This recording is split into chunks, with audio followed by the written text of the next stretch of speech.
Alright, sorry guys. I got a little wordy, and I actually only own the free version of this program, and I don't really plan on buying it just for some short little informative videos for the league. But at least it cut me off at a good spot. So I just left off with when you nominate a player, you must go ahead and mark it on the Dispersal player pool sheet, just so that we know when guys are nominated. And then we're going to kind of go into how many nominations we're doing per day, what the requirements are, and everything.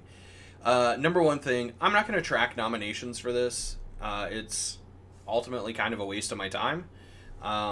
There aren't really a ton of advantages to nominating more or less than any particular amount.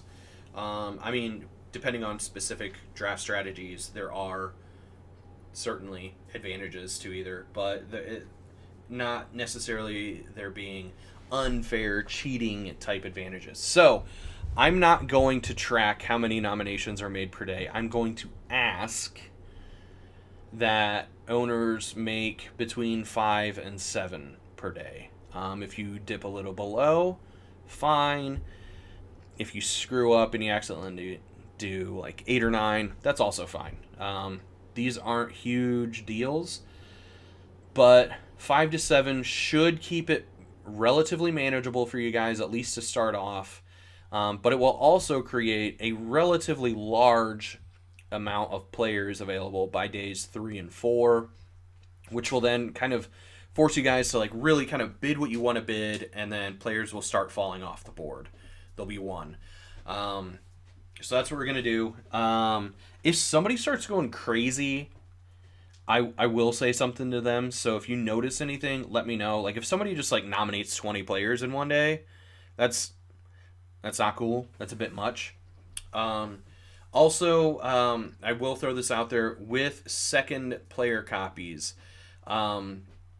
If the first copy hangs around on the board, or not on the board, without being nominated for too long, I am going to go ahead and nominate them myself, even though I'm not in the dispersal.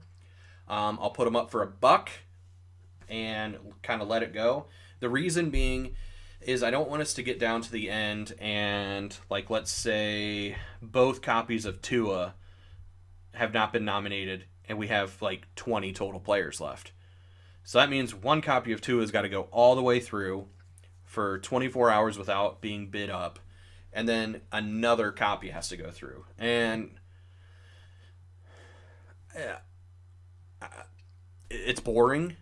That's one thing. It's a poor usage of our time, and it's going to really draw things out much longer than it needs to be. So if we get to that point, that's when I'll kind of go through and I'll make nominations myself. I don't really want to do it, and I'm not going to do it within probably the first 7 or more days. But that's something that I may end up having to do, especially with the cash options. That really kind of gets into some of the potential strategies that you guys have. So I really would like to avoid that, but if needed, I will do it. Let's see what else. I think that mostly covers everything. Feel free to trade players off as soon as you get them. I don't care.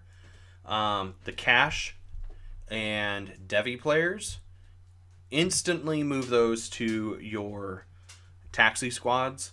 Actual NFL rookies are not taxi squad eligible, so please don't move those down. Again, keep up with the nomination tracker here on this sheet. And if you have any questions, bring them to the Voxer chat. That is the easiest place to get a hold of people. Yeah, and once the dispersal ends, I will convert everybody's cash that they have won into cash in their banks. So, as I'm sure you guys have seen, and we'll actually go ahead and look at it right here on the home page. If you scroll down to the blind bidding summary, you'll notice that many of the teams who are not in the dispersal have large sums of money. Those of you in the dispersal do not. And this is so like the deflators here, I'll use them as an example. Anybody with exactly $80 is a new owner. You're one of the 8 new guys. And that $80 is an even split of all the money that was left from the teams who did not re-up. The money that you win in the dispersal will be added to that, and that will be a rolling fund, essentially, of what you have available to you in the rookie auction, the RFA auction, the unrestricted free agent auction, the Devi auction, all of that stuff. And that'll be a constantly rolling amount. So I'll get that stuff uploaded as quickly as I possibly can. Just as kind of my little challenge, I have the highest amount in the league right now because of the way that I kind of did things last year. I'm at 1988. I dare someone to finish the dispersal with more than me. Seriously, that would be awesome. I don't know if it's possible, but go for it. So just to kind of wrap things up, 5 to 7 nominations per day. Make sure you're putting things on the nomination tracker. And really, I think that covers it. Oh, really important thing. This auction is non-proxy. So if you've ever bought anything on eBay or bid on something and auctioned something off, let's say on eBay you bid $5 on something that's at $1, and the person who had bid $1 said their max bid was $3. eBay will then make it $3.01, and anytime anyone bids on it again, they will bid it all the way. They will bid 1 cent higher than what they have bid. This is non-proxy. So if you bid $5, it will put $5 down for your bid. And then if someone bids $6, you lost them. It will restart that 24-hour clock on the player. Be mindful of that. I would recommend not putting something up for a huge sum of money instantly. I mean, you can. It's your cash. Do whatever you want with it. But I wouldn't recommend it.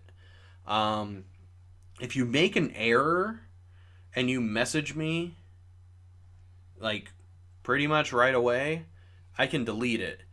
But if you make an error and it goes like 8 hours and you go, oh crap, I bid $100 on a $12 cash allotment. That was stupid.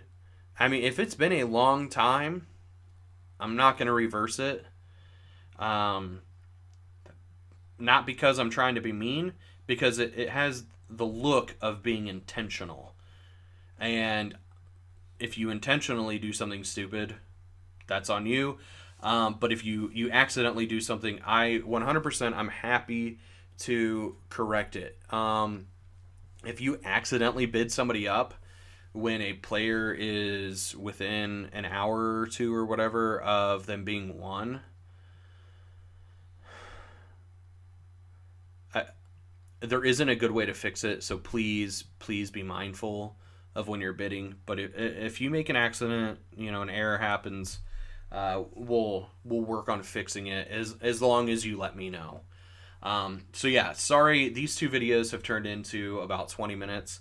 I hope it's informative. I hope it's helpful. So yeah, guys, good luck. Let me know if you have any questions, and kick ass. Do your best. Do your worst. Try and finish with more money than me if you really want to. And yeah, talk to you guys later.